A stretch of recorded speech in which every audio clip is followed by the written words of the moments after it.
Greetings, folks. Daniel Wickwire here again, and welcome back to Kaiju Movie Review. I am joined by what will become regularly my host, Mr. Zach, co-host Mr. Zach.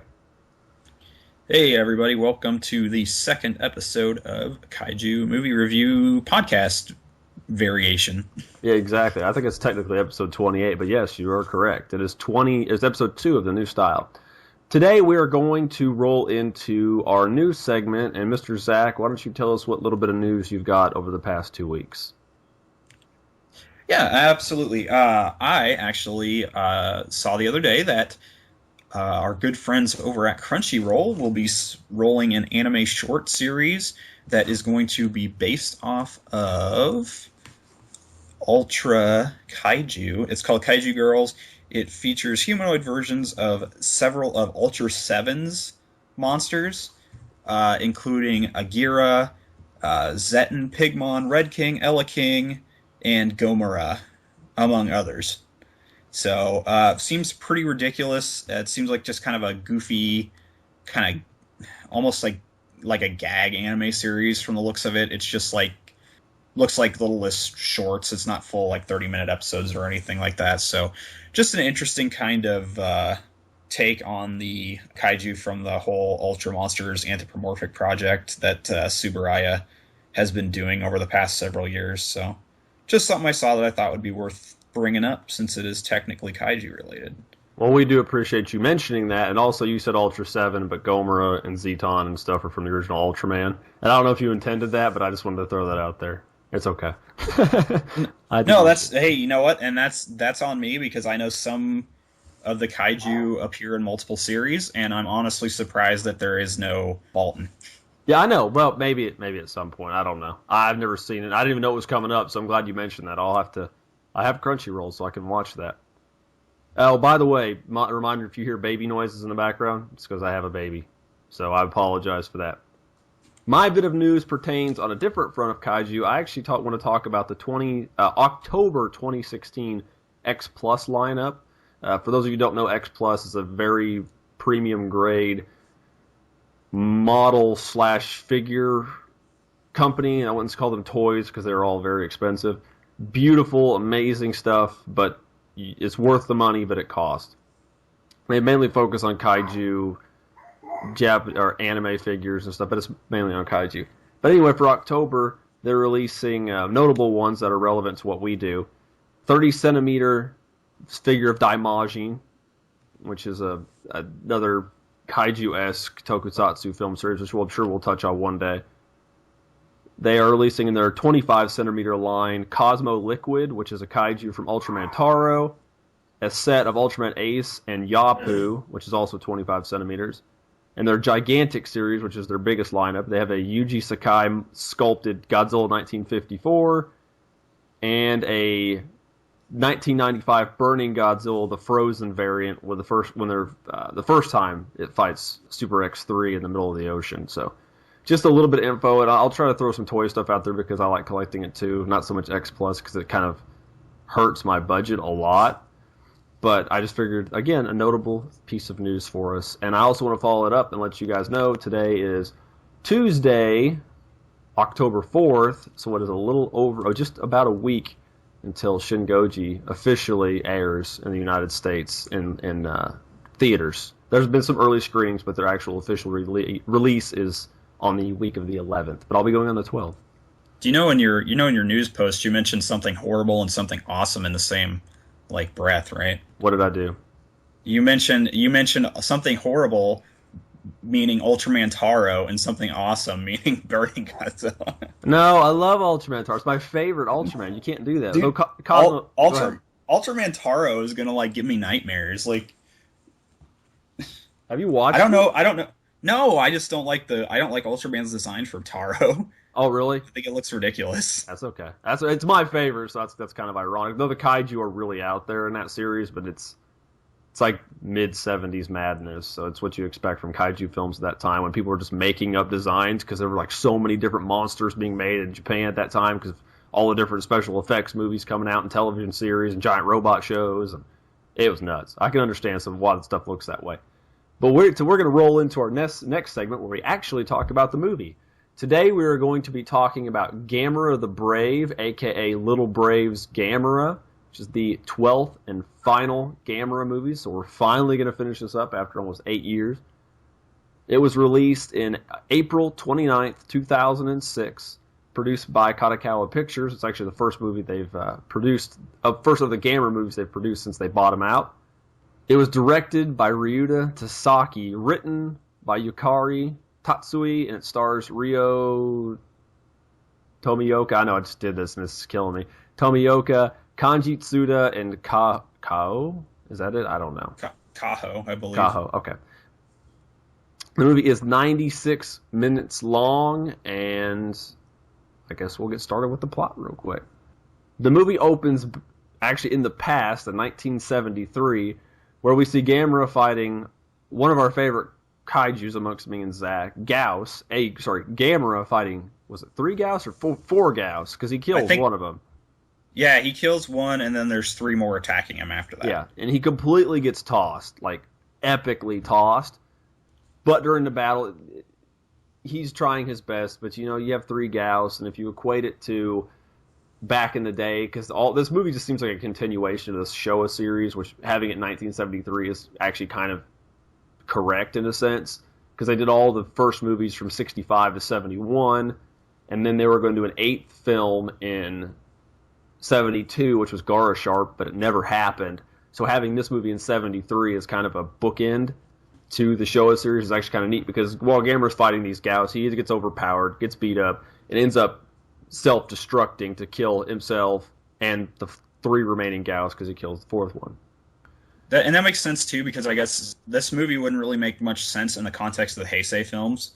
So it makes more sense as a continuation of the Showa series than a continuation of the trilogy from the 90s.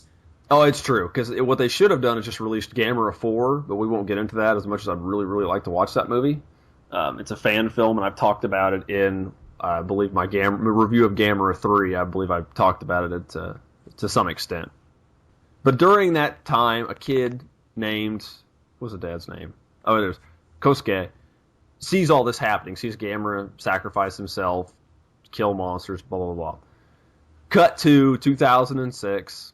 What is that? I don't even know how old he's at that time. He's just a little kid, so it's probably he's probably in his early 40s, late 30s, early 40s. It's 2006. He's walking down the area. Cuts him. He's looking at the same place where the original Gamera died, protecting Japan. Apparently, nothing's happened for 33 years. He has his kid Toru with him, and they're going to his deceased wife's gravesite. So a big theme of this movie is parent-child relations, and also the lack thereof. But they're going down that to pay tribute to his wife, and the kid's a butt. Toru is really a butt. He's all cold and stuff, and you can tell it bothers him, but he's really cold about the fact that his mother passed away. Like, apparently I feel he thinks that she has abandoned him.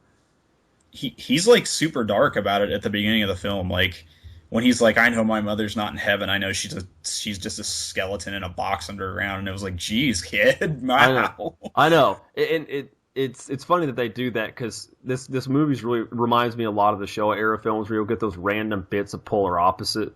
Like, this movie's clearly geared towards children. If you watch this, it's geared towards children and fans of the old Showa stuff that they used to watch as kids. You'll notice that in the fight with Gamera at the beginning. It's a little bit violent, as Gamera movies tend to be. But the kid is very dark about it, and his dad, now getting back into the restaurant business, runs a restaurant and takes care of the kid by himself.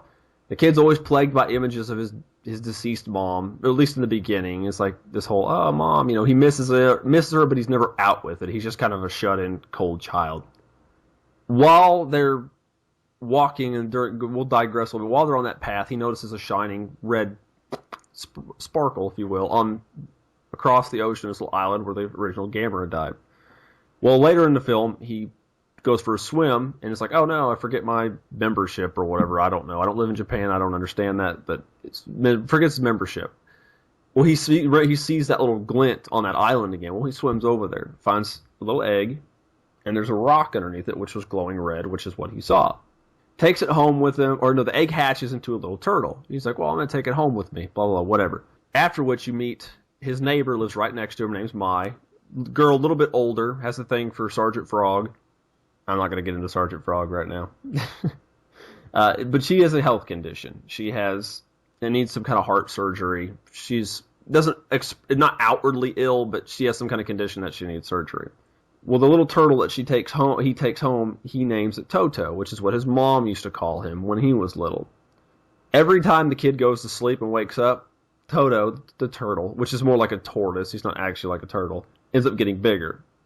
And generally, at this point, we're at the childlike whimsy of the kid, the turtle wreaking havoc, and like kids having fun. And there's a scene where this is a good reference. I never even picked up on this right away. There's a scene where the kids go skateboarding, and the turtle's left at home by itself. And the turtle apparently can hover and levitate for reasons I don't fully understand, because Gamera never did that. He actually used jet propulsion to fly. But there's a scene where the turtle's like, I'm going to go downstairs, where my dad's like, where his dad's cooking, and the dad doesn't know the kid has the turtle, and the kid, Toru keeps the turtle secret from his dad because, as they mentioned earlier in the film, his dad will not let him have pets because they own a restaurant, and I can understand that for sanitation reasons, so on and so forth. Well, the turtle goes down to the kitchen and ends up being this little whimsical scene, juxtaposed with the kids skateboarding, and kids would laugh and think it's entertaining, but I think it's boring and stupid. Except for the scene... for kids. Exactly. Except for the scene where this butcher knife falls on the ground. Like, right in front of Toto. And there's a really uncanny resemblance here of the blade of the butcher knife resembles Giron from All Monsters Attack. And Toto gets all butthurt and actually breathes a little bit of fire on it and burns the edge of the blade. It's a really little image I never realized the first time I watched the movie. So it's kind of cool. That is kind of neat. I didn't. I've not watched Gamera versus Giron, so I did not catch the reference. Yeah, when you watch it, you'll realize. I just assumed he attacked it because the knife landed so close in front of him. I think it's a double thing. If you didn't realize the reference, it at least made sense as to why he attacked it. Like he was bitter. Like I would or scared. Like whatever this knife, and then tried to singe it. The turtle keeps getting. It works on both levels. Of course, yes. Well, Toto keeps getting bigger. Seeing what the turtle's doing, getting bigger, levitating, so on and so forth, tries to convince Toru that the turtle's Gamera. The government tries to not talk about it, but, internet, you can find out anything. She pulls up this big sheet, and Toru's like, no, it can't be. Toto's just a big turtle, and blah, blah, blah. He's not Gamera. He's not a monster, and monsters fight to the death or whatever. Stuff like that. So after getting the warning from Mai, he returns home and finds that Toto has gotten even bigger to the point where he's not going to be able to hide him in the house anymore. So he calls his friends, and they help him to move Toto to a new location, a little shack by the edge of the ocean. The next morning, Toru leaves to go and see Toto, and overhears Mai talking to her parents about her surgery the next day, and he ends up giving Mai the red rock that he found with Toto and saying it will give her good luck. By the way, Toru's doesn't realize what's going on with Mai. Like, he doesn't know that she needs a surgery or anything like that. So he's like, this is all new to him. Yeah, he didn't know until he overheard her parents talking to her about it. So he gives her the rock and tells her that it will bring her good luck. And Toto said that she could have it. Yeah, and Toto said she could have it. So she's okay with taking it after she learns that. After this, Toto disappears from the shack, and as Toru and his friends are looking for him, the city suddenly comes under attack by a kaiju named Zetus. At this point, Zetus begins rampaging through the city, and Toru is located by his father, and as they run to a shelter, they see one of his other friends, and they go to grab him, but suddenly a large building lands in front of them on the ground, and Zetus appears on the other side of the building and begins eating the people that are trapped on that other side. Luckily, his friend wasn't eaten by Zetus, and his father was able to save him, which led to Zetus noticing Toru's dad and going for Toru and the kids when suddenly he's attacked by Toto, who is now much larger, and his father recognizes the giant turtle as Gamera, who he had seen when he was a child. Go ahead. Oh, I was gonna say, I just want to note here out of all that, like when all the people on the other side of the little broken building get eaten, I was like, in like my mind, I'd seen this before, and I was in my mind, I'm like, I love how this place is. This movie's gonna go to a dark place and just have this kid be eaten, and then I'm like disappointed moments later when the kid is in fact not eaten. Is I don't know if they make you a terrible human being, but I'm like, yes, go there, but it just doesn't. Now I was like, geez, he's gonna eat all these people? Holy crap! No worse than else, I guess. Because I guess you got to remember, for me, this was my first time seeing this movie. But anyway, so this leads to Gamera and Zetus fighting one another, and Gamera pretty much gets just destroyed by Zetus. Like, Zetus just beats him pretty effortlessly, and then leaving Gamera, unconscious, weak on the ground. And at this point, the military swoops in, grabs Gamera, and takes him to Nagoya to be studied by this professor that they have mentioned several times throughout the film. By the way, I'd like to mention, just as a little spoiler, because this is where we're going to cut it off, the professor doesn't amount to anything whatsoever. And yeah, which was a disappointment. I was like, oh, maybe they're referencing a character from an older movie or something, but no, nothing. No, and it's like all the stuff with, and this could be probably boiled down to when we have a later conversation about it, but all the stuff with like the official, which we don't even mention, we've not even mentioned at all, the chairman or whoever, the leader of that specific country or whatever, his little sidekick, and then the scientist, all of it's just crap, and it has no meaning to the film. It could have been entirely left out, and then that would have been fine. Yeah, like, you could honestly leave out pretty much anything with the adults. Like, the movie was about the kids. Yeah, it's true. Too many kids. Yeah, oh gosh, I know. That's why I said it reminds me a lot of the Showa films, and obviously that's what they're going for. Also, when you said that Gamera was small, like, he was really small. He wasn't even as full grown to remotely what he was supposed to be. Yeah, I think they said in the scene after that the new Gamera was only like 8 meters tall, which I can't even remember how big the old one was, but it was like significantly larger.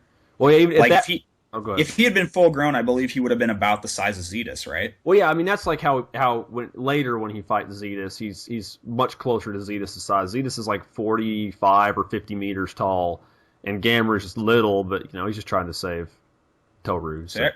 Everybody's a kid in this movie, even Gamera. I know, it's ridiculous. Let's jump on to, since we broke down the plot there a little bit and said our 2 cents, let's talk about special effects and the monster designs.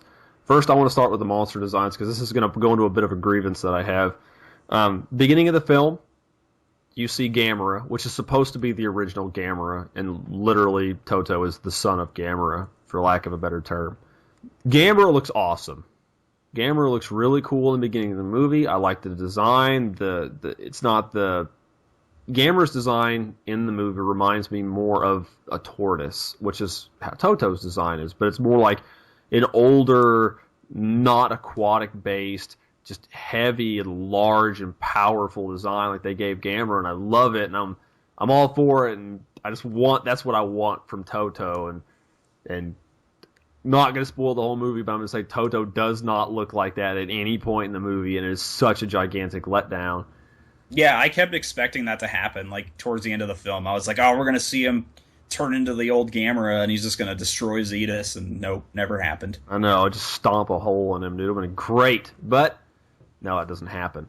And the Gauss, here's another bit of grievance for me. There's the 4 Gauss in the beginning, and they look like the Gauss from the Heisei films, and which is fine, and I don't know if they're doing that intentionally to draw parallels to the Showa and the Heisei, which if that was the case, I would have drawn more parallels to the Heisei movies, since those were really, really good, and I'll say my opinion about this movie later, but I was actually really bothered. I was really hoping, since this was essentially trying to be like a continuation of the Showa films, more aimed at kids and so forth, that it would have been more like the classic Gauss design.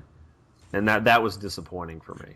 Honestly, I bet it was like a cost-cutting measure. I'm sure that they had the extra Gauss suits laying around from the 90s films, and they just used them since it was such a small scene. Yeah, probably. I mean, why make a new suit? Which, of course, then begs the question: why did they make a new Gamera suit? But they always have to make a new Gamera suit. It was 10 years between this one and the last one. I don't know what it is with Gamera movie is always cropping up after Godzilla stops.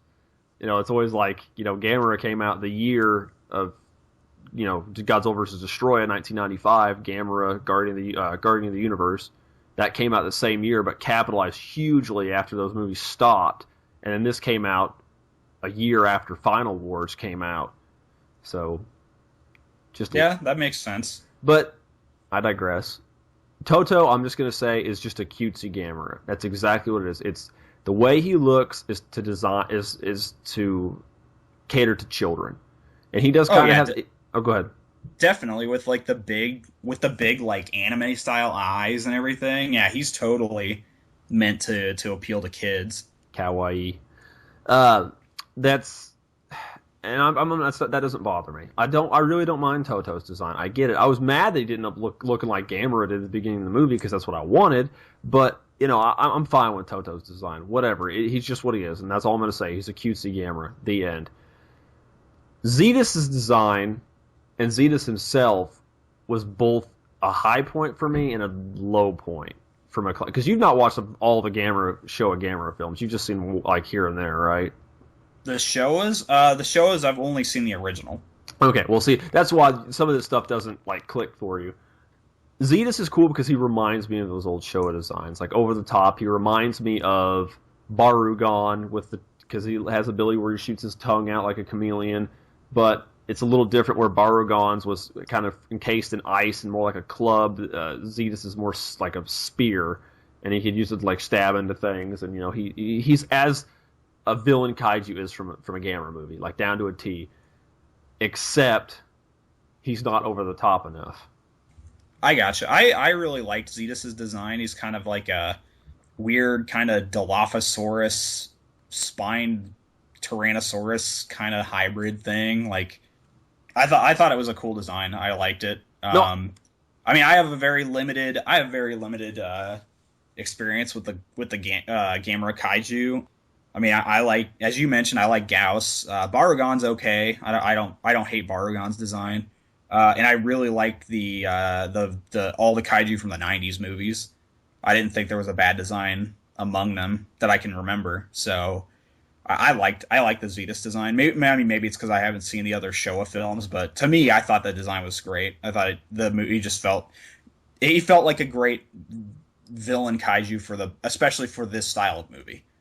Well, that was really the thing I was building. I love his design. I like it, but what I mean he's not over the top enough is, and you don't see this so much in the Heisei films as you do in the Showa films, but Zetus needs to shoot lasers from everywhere or something, because all he really has is a serrated tongue and agility and so on and so forth, which is fine, and maybe they're trying to tone it down so he's not so over the top.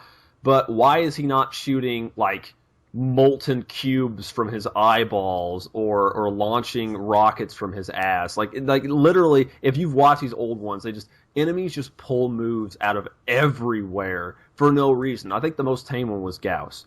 Barugon would shoot the random, had the tongue and had the frost ability, and it could shoot a rainbow out of his back, and Giron had a blade head, and he could shoot shurikens out of the side of it. It's that nuttiness just isn't there. Even like I said, the Heisei movies are kind of toned down. Gauss is Gauss. That's just what he does. Yeah. The Heisei movies almost feel like they were made to appeal to kids that grew up with Gamera in the 70s. Yeah. Well, even then, yeah, it's like it grew up with it, but it took it that step further. Where this is a Showa film. That's exactly what Gamera the Brave. Just if they made Showa films nowadays, this is what it would be. But even then, look at Legion. Legion had she had the swarm, and then she had the plasma bolts she could shoot, and she had the little EMP field she can generate to stop missiles and fireballs. And when they ripped the horns off, she had the laser tentacles, and even Iris had crazy ass abilities too. But that's what I always thought was cool about the Dai. I always loved the monsters. I didn't really care about Gamera, but it's whatever. Legion was a pretty sweet kaiju. It's the best. I'll give them that. Bar none.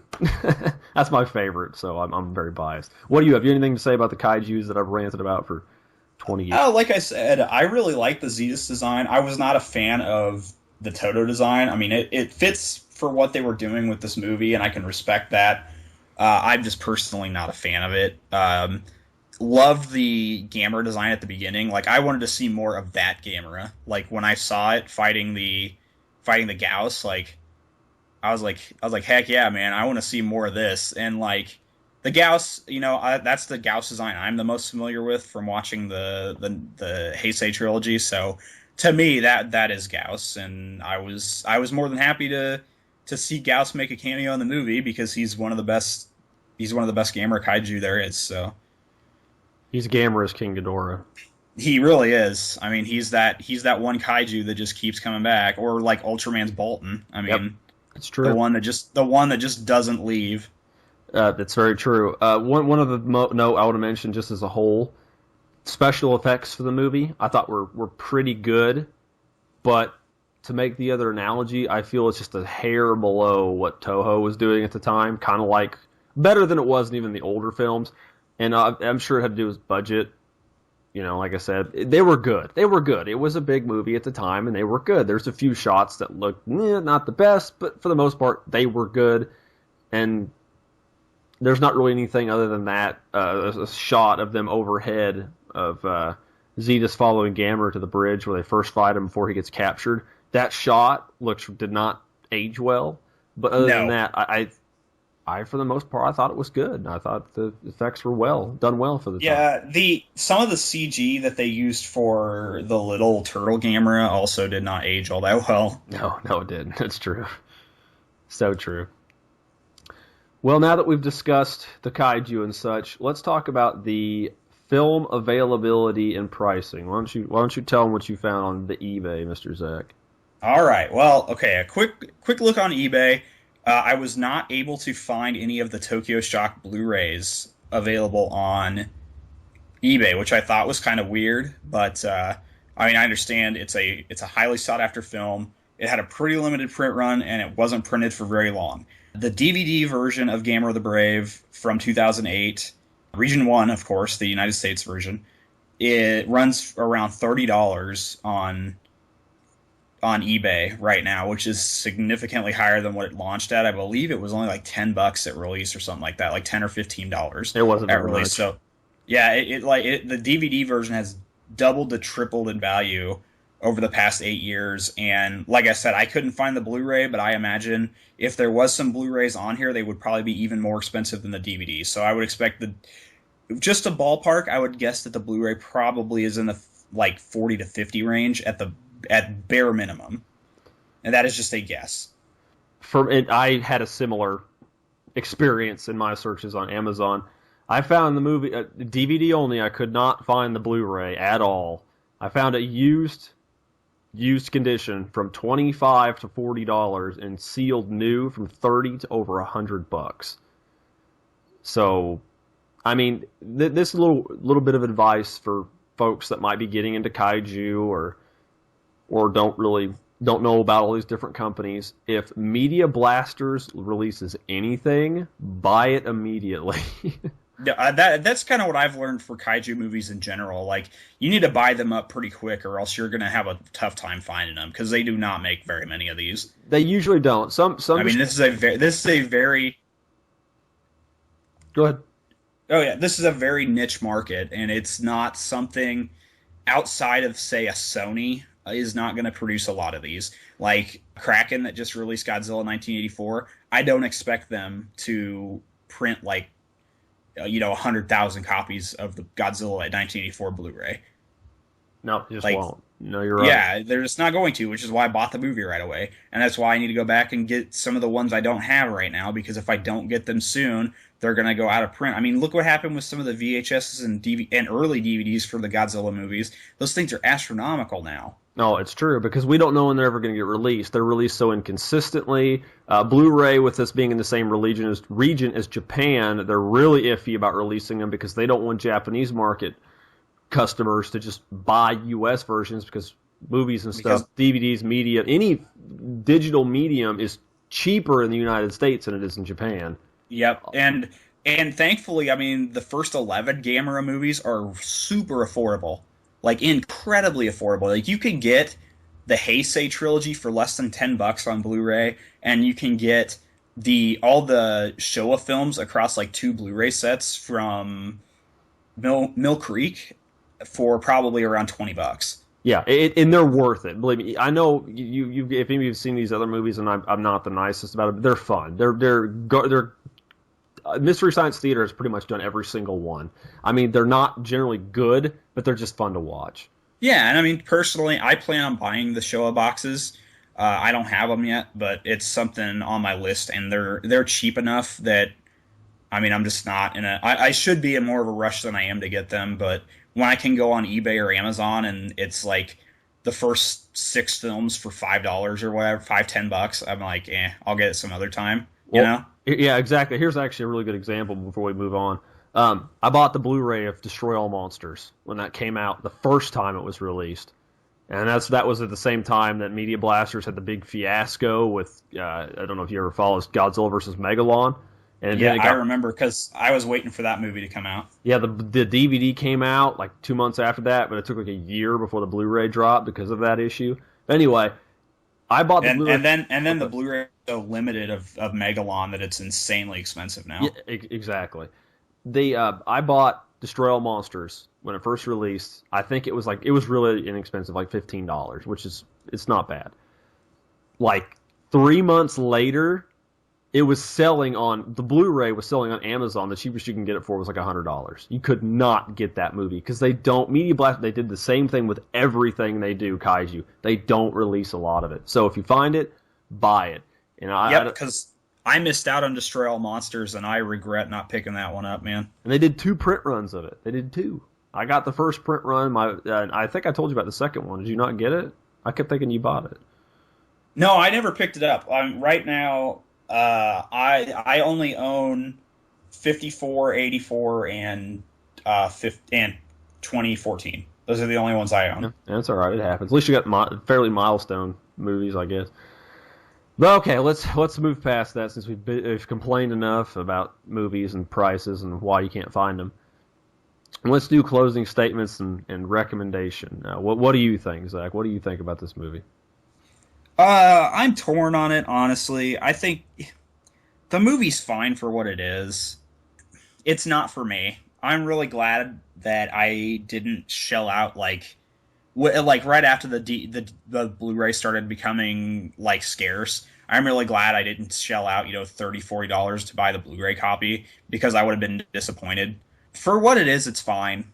It's a good movie for kids, and I mean, a grown man my age, even as a fan of kaiju movies, like if I can get it cheap sometime in the future, just to have all the Gamera films, I'd probably pick it up. Otherwise, I'm not going to go out of my way and spend a bunch of money to get it because I probably wouldn't watch it more than, maybe once in a great while I would watch it. Like I see myself rewatching the Heisei era films long before, and even maybe some of the Showa ones after I see them. I'll probably rewatch all of those way before I watch this one again.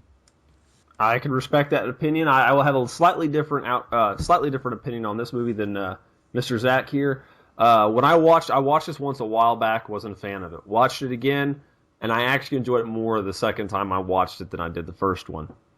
I agree. It's very, like I said many times in this review, it's very reminiscent of the Showa films.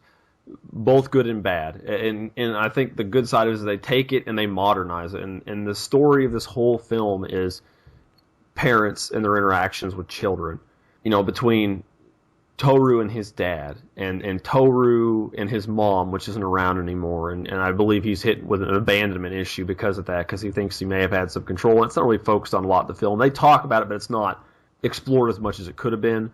And he, like Toru, taking how he felt with his mom, and he kind of reflecting that relationship onto Toto. Like that's how he I think at the end of it he realized, because of how he felt about Toto, is how his mom felt about him, and how Mai's parents feel, and then how parents interacting, talking about some other parents' kids, and that's really what the movie's about. And honestly, it does that message, and it does it. It does it where it exists, but it doesn't jam it down your throat. But then at the same time, they don't focus on it enough. But for what it is, but it does have its parts where I'm just like, gosh, this is terrible, and it could be done without. Like I said, with the Japanese officials and the scientists who looked completely tacked on, and it just felt crappy, and none of it had to be in that bit. They could have just hacked it all out, and nothing would have ever been missed. There didn't need to be a military side of it like they normally do in this movie. It just didn't need to be there. But I honestly, I would actually recommend this film, and that's just, my kids actually loved it. You know, I've got a 2-year-old who has an attention span of almost nothing, and he actually sat there and watched a good chunk of the film. My older son that doesn't really care about Kaiju, Victor, some of you guys know him from the unboxing videos. He watched it too, and little Sarah's Banana, my youngest, my daughter, she sat and watched it too, which is a testament, because kids don't really hold well to a lot of live action films. But it's good. It's good. I would recommend the movie to anybody. You know, especially if you're a fan of those old show films. But I would recommend it. It's just a fun, fairly safe, outside of some of the violence and questionable parent choices, but I'd recommend it. But that is going to be the end of today's episode. Mr. Zach, would you like to give your appropriate shout-outs for the evening? Yeah, of course. As I said last week, you can find my writing material over at cultureshock.com in the Culturecade, where I review video games and write some other video game-related articles. I'm also the co-host of the Pick Up and Play podcast and the Running the Ropes podcast. And of course, I am here on YouTube doing Kaiju movie reviews. I also do all sorts of other things for cultureshock.com, which is actually where we're going to be hosting our Kaiju movie reviews as well. I am the media director over there. I stream various video games and provide all sorts of different content on twitch.tv. And you can find links to Zach's Twitter account as well as mine, the Culture Shock website, my Twitch channel, and my YouTube channel below. If you're watching us on YouTube, if not, it'll be posted somewhere where you can find us. That is going to be the end of this one, and I am actually going to toss it over to Zach to actually find out what our next movie is, because I don't have the sheet in front of me, and I really can't remember what we're doing next time. Well, you'll have to join us again in our next episode in 2 weeks, when we'll be talking about Daigoro versus Goliath. Oh, crap. I forgot about it. Okay, I've never seen that movie. Don't worry, it gets even better after that one. Oh, yeah, we'll talk about that at the one after that one. That one's going to be great. But Daigoro's a new one for me, so same for Zach as well. But we'll catch you guys in the next video.